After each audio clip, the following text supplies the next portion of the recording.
السلام عليكم البنات، كي دايرين؟ لاباس عليكم؟ نتمنى تكونوا على خير. كيف ما كتشوفوا الوصفه ديالنا البنات اليوم غادي نحضروا سلو اولا سفوف، كل واحد وكيفاش كيسميهم بطريقه جد بسيطه ومكونات بساط. ما غاديش نديروا بزاف ديال التعقاد يعني وصحي. كيف ما كتشوفوا المكونات ديالنا ديال السلو هذه كيف ما كتشوفوا هي هذه. هنايا خديت نص كيلو ديال الكاوكاو اللي حمرته وطحنته، حمرته بطبيعه الحال في الفران باش ناخدو ما نطولوش في الفيديو. هنايا خديت دقيق ديال الحمص، خديت كيلو ديال الدقيق ديال الحمص اولا الحمص كتطحنيه ولا كتاخديه مطحون وكتحمصي اولا كتحمري الدقيق ديالو. هنايا خديت اللوز، كيلو ديال اللوز اللي هنايا حمرته كذلك وطحنته. خديت هنايا كيلو لاروب ديال الجنجلان كذلك اللي حمرته وطحنته. وخديت هنايا المكون اللي غادي نضيفوه هذا العام اللي غنضيفو على هذا على هذا السلو هذا. غادي نضيف الكوك كيف ما كتشوفوا. الكوك اللي خديته حمرته، خديت نص كيلو ديال الكوك وحمرته في الفران حتى هويا كيجي على هذا الشكل هذا. وكذلك غادي نحتاجو هنايا القرفه على حسب كل واحد واش كيبغي ديك النسمه ديال القرفه تكون كثيره او لا. اما العبار ما غاديش نقولوا على حسب كل واحد ياخذ الكميه اللي بغا. وهنايا خديت حبه حلاوه. وكذلك خديت هنايا خديت النافع. وهنا القرفه قلناها. وهنا خديت المسكه الحره. وعندي هنايا الكوزه اللي غادي كيف ما كتشوفوا هنايا غادي نحكوها. الكوزه ما نكثروش منها، غادي نحكها هاد الوحده. وهنايا كاين عندنا العسل والزيت. كيف ما كتشوفوا دائما كنخلط انا الصفوف اولا سلو كنخلطو دائما، ما كنستعملش الزبده، كنستعمل دائما العسل. يكون كنتمنى يكون دائما العسل يكون هو مزيان، داك العسل اللي مزيان. وزيت الزيتون. غادي ندوزو على بركه الله نخلطوا المواد اللي عندنا. وغادي ندوزو هكا باش نخلطوهم ثاني بالزيت. غادي نبداو نخلطوا في المواد اللي عندنا. هنايا غادي ناخذ دقيق الحمص كيف ما قلت لكم. هذا انا ما غاديش نستعمل حتى دقيق في هذا السلو هذا الحمص فقط غنكتفي بدقيق ديال الحمص. كيف ما الصفوف اللي سابقين او الوصفات اللي سابقين في الاول اللي درت كنستعملته بالشعير كنستعملته بالشوكولات. اللي بغى هاد الطرق هذه بالنسبه للشوكولات اللي كنخلطوه بالشوكولات بالنسبه للدراري الصغار كيقويهم هكا وكيعطيهم كيجيهم مزيان. هكا كنضيفو هنايا اللوز. وبالنسبه للشعير الناس اللي كيبغيوش الدقيق الابيض كنحاولوا دائما نستغناو على الدقيق الابيض في الوصفات. وهنايا غادي نضيف هاد الكوك اللي انا حمرت. هذه الاضافه ديال هاد السنه هاد الجديده اللي ضفت لها هاد العام. كتعرفوا ان الكوك مضاد للشيخوخه لهذا انا ضفته. نتمنى يعجبكم. ودفت هنايا غادي نديرو هنا الكاوكاو كيف ما قلت لكم. هنا ضفنا نص كيلو. وغيبقى عندنا الزنجلان ولكن بلاص هاد المواد هذه كلها شنو درت؟ ما طحنتهاش مزيان، ما نيلتهاش يعني داك 100%. خليت تقريبا شويه ماشي 100% باش منيلها. سيرتو هذاك اللوز خليته شويه هكا باش تجينا ديك القرمشه في هاد المواد هذه. غادي نضيف كذلك هاد التوابل اللي عندنا. النافع، حبه حلاوه،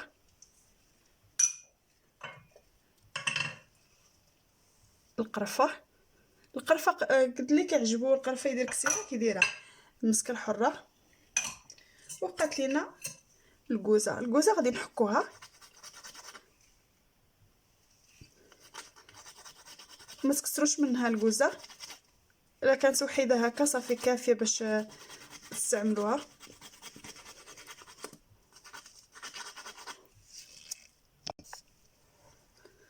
لا صافي بعد ما استعملنا كاع المواد هنايا غادي نبداو نخلطوه مزيان حتى كنساجم من هذيك العناصر كل هاد المواد هادو. وغادي نحكوهم مزيان هكا. هذوك الكويرات غادي نحاول نحكو باش ما يبقاش عندنا كويرات. كتشوفوا هنا بعد ما خلطنا جميع المكونات اللي عندنا على هذا الشكل هذا. غادي نضيف انا هاد الجنجلان اولا الزرارح اللي خليتهم على هذا الشكل. غادي نضيفهم على هاد الخليط هكا باش يبقاو لي هكا دوك الحبيبات باينين. صافي غادي نخلطهم حتى هما من جديد. وغادي ندوزو باش نخلطوا الزيت ديالنا. بعد ما خلطنا المكونات ديالنا غادي ناخذ هنا كاسرونه وغادي ناخذ زيت الزيتون الكميه اللي غادي تكفيني لهداك التخلاط اللي غادي نخلط. هذيك الكميه اللي غادي نخلط انا هنا الكميه نقصت درت عير النص. غادي نبدا بهذا القدر هذا زيت الزيتون هنايا، وغادي نضيف ليه العسل. كيف ما قلت لكم العسل من الافضل يكون عسل اللي يكون جيد. هنا شفتوا السلو ما غاديش نضيفوا له السكر، غادي نضيفوا ليه العسل فقط.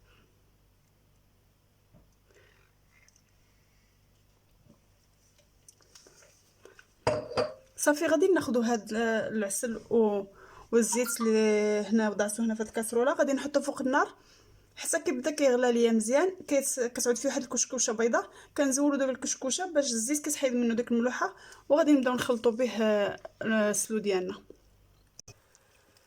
شفتوا كنخليوه على هاد الشكل هذا حتى كيبدا يطلع لينا هاد الفقاعات. شفتوا وكنبدا نزول فيهم هادو، كندق هكا نحيد فيهم بحال هكا حتى كيعود ليا صافي ما كيبقاوش يطلعوا ليا. هاد ملي كيغلي كنخليوه حتى درجه الغليان حتى كيبدا هكا. كنبدا نزول فيه هاد الفقاعات كنزولهم بحال هكا وكنستمر هكا مقابله حتى كيحيد ليا هاد نحيد هادو ما يبقاوش يطلعوا هاد بحال هاد الشكل صافي. ومن بعد كنستعملوه.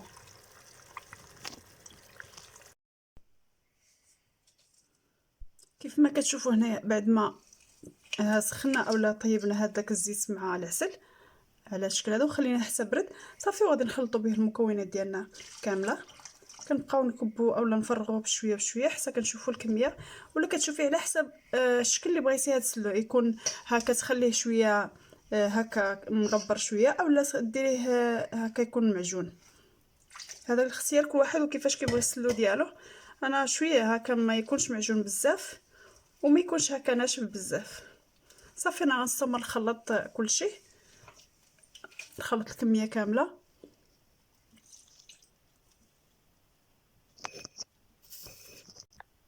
كيف ما كتشوفوا هنايا بعد ما خلطنا الصفوف ديالنا اولا سلو شفتوا هنايا حضرته على الشكل هذا، وهنايا زينته بهاد الورد. كيف ما شفتوا الصفوف ديالنا ديال اليوم بلا سكر بلا طحين، والمكون ضفنا عليه المكون ديال الكوك باش كيجي واحد النسمه كيجي صحي وكيجي جد رائع، بما ان الكوك كيف ما قلت لكم انه كيحارب الشيخوخه. وشوفوا هنايا هذا الثاني درتو على الشكل هذا. هنايا زينتهم باللوز. كيف ما تزين كيبقى دائما اختياري على حساب كل واحد. وهذا هو الشكل النهائي ديالنا ديال الصفوف اللي حضرنا اليوم مع بعضياتنا. كنتمنى ان شاء الله تعجبكم هذه الوصفه وهذه الطريقه وهذا العنصر اللي ضفنا على السلو اليوم. وكيف العاده لا عجبكم الفيديو ما تنسوش اللايك للفيديو والاشتراك في القناه باش يوصلكم كل جديد بتفعيل الجرس باش يوصلكم كل جديد باذن الله. شكرا لكم على المشاهده، والى اللقاء مع وصفه قادمه باذن الله.